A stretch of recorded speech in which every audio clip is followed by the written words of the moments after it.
22 বছর আগে অর্থাৎ 2002 সালের 27শে ফেব্রুয়ারি, ঠিক সেই সময় সেই সব দিনগুলোতে আমরা তখন মাধ্যমিক দিচ্ছি। তো সেই জায়গায় দাঁড়িয়ে ভয়ঙ্কর একটি ঘটনা ঘটে যায়। কারণ সেই বছরই প্রথম আমার মনে আছে, সেই বছরই প্রথম মাধ্যমিক শুরু হয়েছিল 25শে ফেব্রুয়ারি থেকে। মার্চ মাস থেকে ফেব্রুয়ারি মাসের লাস্ট উইকে নিয়ে এসেছিল বেঙ্গল গভর্নমেন্ট, মানে তৎকালীন বামফ্রন্টের বেঙ্গল গভর্নমেন্ট।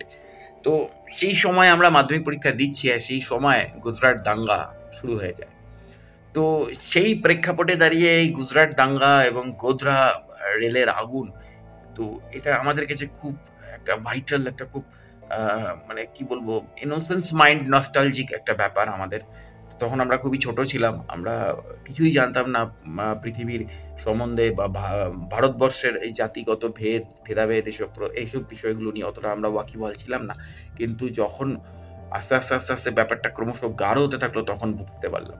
তো আজ ভালো লাগছে 22 বছর পর এই 2024-এ দাঁড়িয়ে দুটো প্রজেক্ট আসছে গোধরা ঘটনা নিয়ে, যেটা অলরেডি একটা রিলিজ করে গেছিল জুলাই মাসে, যে সিনেমার নামটাই ছিল গোধরা। এবং এবার আসছে সাবরমতী রিপোর্ট। তো সাবরমতী এক্সপ্রেস রিপোর্ট, যেটা আহ, অভিনয় মেসি একটা খুব দুর্ধর্ষ অভিনেতা এই মুহূর্তে ইন্ডিয়ার। কারণ সে এমন একটা জাত অভিনেতা, সে যে চরিত্রটাই করে সেই চরিত্রটা তার নিজের মধ্যে আত্মীকরণ করে নেয়, যেটা আমরা যদি আমরা মির্জাপুর ফার্স্ট সেশনে আহ, তার চরিত্রের কথা ভাবি, কেননা ফার্স্ট সেশনেই তাকে মেরে দেওয়া হয়।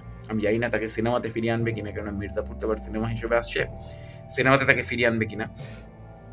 তো তাকে ফার্স্ট সেশনেই মেরে দেওয়া হয়, কিন্তু তারপর থেকে ক্রিমিনাল জাস্টিস পার্ট 1 বলুন, বা গত বছরের 12 ফেল বলুন, বা হালের মাঝখানে সেক্টর 69 বলুন, তো এক্স্যাক্টলি এই ধরনের প্রজেক্টগুলোতে সে তার ভিন্ন ভিন্ন চরিত্রের ভিন্ন ভিন্ন অবতারের একটা প্রেজেন্টেশন সে করেছে। তো এইবারে সে আসছে একজন হিন্দি রিপোর্টার বা হিন্দি বলয়ের একজন সাংবাদিকের চরিত্রে, যে ইংরেজি বলতে পারে না, কিন্তু সে চোখের সামনে অনেক কিছু দেখে নিচ্ছে। বেসিক্যালি আমি একটা জিনিস ট্যালি করছিলাম গত বছর, ঠিক আমরা যেমন আমরা পেয়েছিলাম গত বছর যে ভূপাল গ্যাস লিক মানে ঘটনার উপর একজন সাংবাদিকের দৃষ্টিকোণ দিয়ে গল্পটাকে বলার চেষ্টা করা হয়েছিল, যেটা মানে অলসো সেই সময় আমার রিভিউটা দেখে নেবেন, মানে একজন সাংবাদিকেরই লেখা নোভেল থেকে গল্পটাকে নেওয়া হয়েছিল।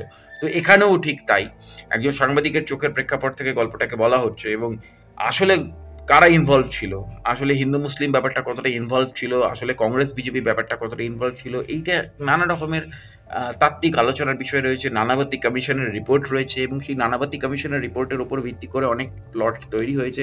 কিন্তু ঘটনা হচ্ছে আবার এখানে অনেক কোশ্চেন আসে যে নানাবতীর রিপোর্টের নানাবতী কমিশনের রিপোর্টটা কতটা পারফেক্ট, কতটা সঠিক, সেটা নিয়েও কনফিউশন আছে।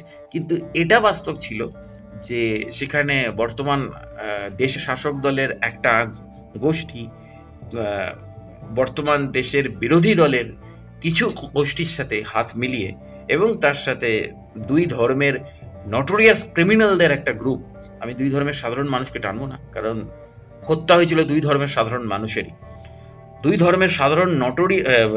ধর্মের নটোরিয়াস ক্রিমিনালদের গ্রুপের সাথে এই দুই রাজনৈতিক দলের আহ, কিছু নটোরিয়াস মাথাদের কোলাবোরেশনে এই দুর্ঘটনাগুলো ঘটেছিল। এবং যেটা ভারতের ইতিহাসের বা স্বাধীন ভারতের ইতিহাসের সব থেকে কলঙ্কতম অধ্যায়ের একটা। কারণ স্বাধীনতার আগে আমরা জানি ভারতবর্ষের ইতিহাস অনেক কিছু ঘটেছে, কিন্তু স্বাধীনতার পরে এরকম কলঙ্কতম অধ্যায় আমরা ভারতবর্ষে দেখতে পাইনি। যদিও অভিনয় মেসি তার প্রত্যেকটা ডায়ালগসে কিন্তু সেই ঘটনার প্রেজেন্টেশন, সেই থ্রিলটাকে কোথাও ফিল করালো।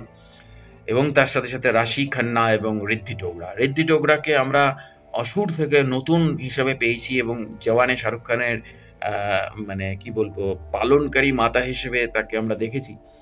এবং রাশি খান্নাকে নিয়ে আর নতুন করে কি বলবো, রাশি খান্না একটা হার্টথ্রব বর্তমান ইন্ডিয়াতে। এবং ফার্জিতে সে যে ধরনের পারফরমেন্স করেছে, বা সাউথ ইন্ডিয়ান ছবিতে সে যে ধরনের পারফরমেন্স করে, ফার্জিতে কিন্তু সেই ধরনের পারফরমেন্স করেনি। এইখানেই মুনশিয়ানা হচ্ছে বলিউড এবং সাউথের কানেক্টেড অ্যাক্ট্রেসদের। তারা সাউথে গিয়ে যেমন আই ক্যান্ডির মতন ড্যান্স পারফরমেন্স করে চলে আসে, তারা যখন বলিউডে আসে তখন তারা হোয়াট অ্যাক্টিং, মানে পারফেক্ট অ্যাক্টিং করে। সেটা আমরা তমন্নার ক্ষেত্রেও দেখেছি, সেটা আমরা রাশি খান্নার ক্ষেত্রেও দেখেছি, সেটা আমরা তৃষার ক্ষেত্রেও দেখেছি অতীতে, বা সেটা আমরা বর্তমানে যাকে ধরবেন তার ক্ষেত্রে আমরা দেখতে পাই। তো অবশ্যই সবরমতী রিপোর্টের দিকে নজর থাকবে, আর সবরমতী এক্সপ্রেসের যে নানাবতী কমিশনের যে রিপোর্ট, বা সবরমতী এক্সপ্রেস বা গোধরা ট্রেন দুর্ঘটনা এবং পরবর্তীকালে গুজরাট দাঙ্গার প্রেক্ষাপট, সমস্ত কিছু নিয়ে আমি আসবো। আমার এই চ্যানেলেও থাকবে, আমার এডুকেশন চ্যানেলেও থাকবে। তো অবশ্যই দুটো চ্যানেলের সাথে জুড়ে থাকুন। পুঙ্খানুপুঙ্খ অনেক বিশ্লেষণ নিয়ে আমি আসবো। জুড়ে থাকুন। দেখা হচ্ছে পরের ভিডিওতে। নমস্কার।